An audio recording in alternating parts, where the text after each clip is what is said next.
जय हिंद। आप लोगों के सामने कक्षा 12 का बहुत ही मजेदार एक क्वेश्चन, ये हर साल बोर्ड एग्जाम में, चाहे 1 नंबर में, चाहे ये डेरिवेशन के रूप में, या इसको सिद्ध करने के लिए किसी ना किसी तरीके से आ जाती है।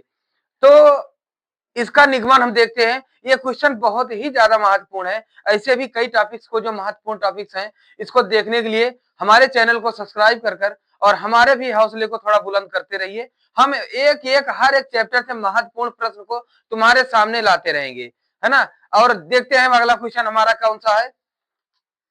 गॉस के नियम से कूलाम के नियम की उत्पत्ति, है ना। गॉस के नियम की, गॉस के नियम के कारण या गॉस के नियम से कूलाम के नियम की उत्पत्ति, या जिस तरह भी पूछ लिया जाए, कुल मिलाकर कूलाम और गॉस का सूत्र एक साथ हो। कूलाम का नियम क्या होता है? कूलाम का नियम क्या होता है? कूलाम का नियम होता है या फिजिकल 1/4πε0 इंटू Q1 Q2/r²। और गॉस का क्या होता है? Phi E equal Q/ε0।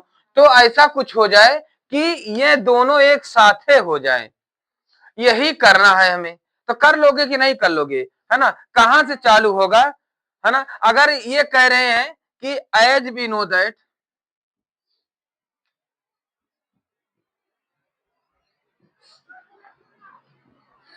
क्या जानते हैं?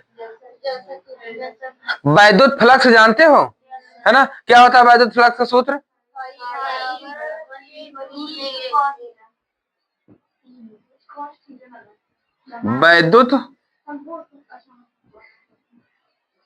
वैद्युत फ्लक्स के सूत्र से क्या होगा? Phi E equal E into A, है ना। E into A. अभी समीकरण मत लिखो।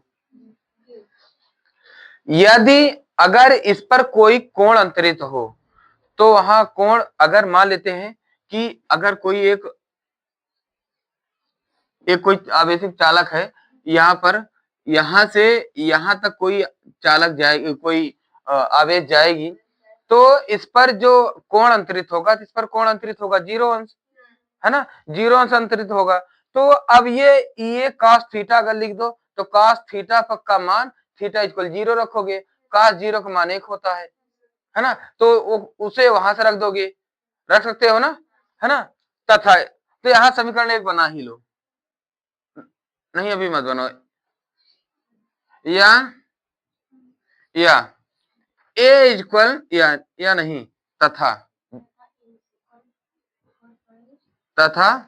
ए इक्वल 4πr²। ये 4πr² क्या होता है? हाँ, वृत्त का क्षेत्रफल होता है ना। देखो अब इसका क्षेत्रफल हो गया वृत्त का, है ना, 4πr², है ना। तो अब ये हो गई, तो यही ए का मान समीकरण 1 बना ही दें यार। ए का मान समीकरण 1 में रखने पर, रख दें, क्या हो जाएगी? Phi E equal E into 4πr² हो जाएगी ना, है ना। तो इसे समीकरण नंबर सेकंड बना दें। तथा गॉस के प्रमेय से, गॉस के प्रमेय से, गॉस का प्रमेय क्या होता है? फाई ई इक्वल Q/ε0 हो जाएगी ना, Q/ε0। समीकरण 3 बना लो। समीकरण 3 में समीकरण 2 का या 2 में समीकरण 3 का मान रखने पर, समीकरण 2 में समीकरण मान रखने पर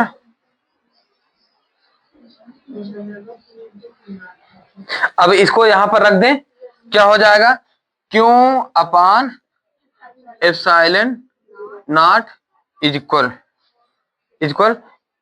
या इसको ये वाला पहले करते हैं हम, ये वाला पहले करो, E equal into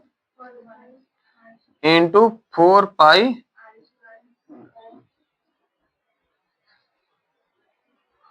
pi R square equal Q upon epsilon 0, क्यों अपान एप्सिलॉन 0, है ना।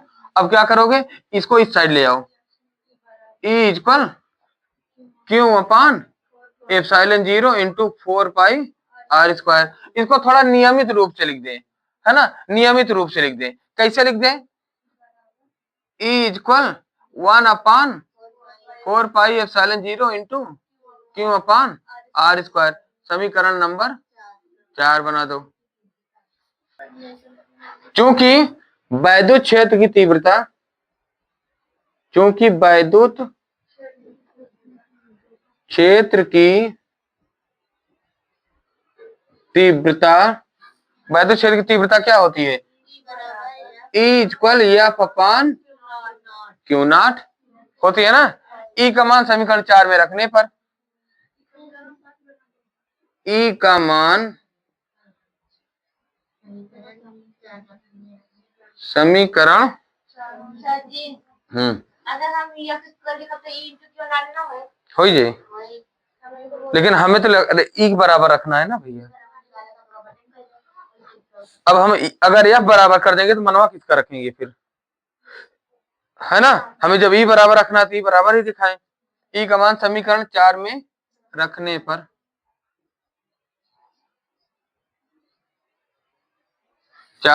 पर, क्या हो जाएगी, ये हो जाएगी F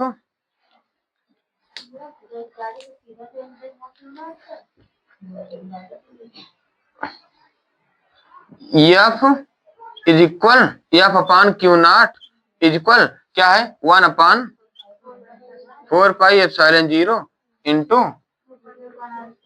Q upon R square, है ना, ठीक है ना।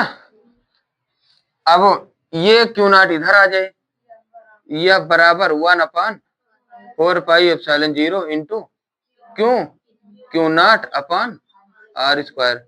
देखो यही कूलाम का नियम है। कहने का मतलब है गॉस की नियम की सहायता से कूलाम के नियम को हम उत्पन्न कर दिए, है ना। ये पेशेंस की तैयारी, तुम्हारी पेशेंस का ज्ञान कभी भी ले सकता है, कोई भी ले सकता है कि तुमने क्या तैयार किया है, तुम कहां तक दिमाग लगा सकते हो। ये कोई रट्टा मारने वाली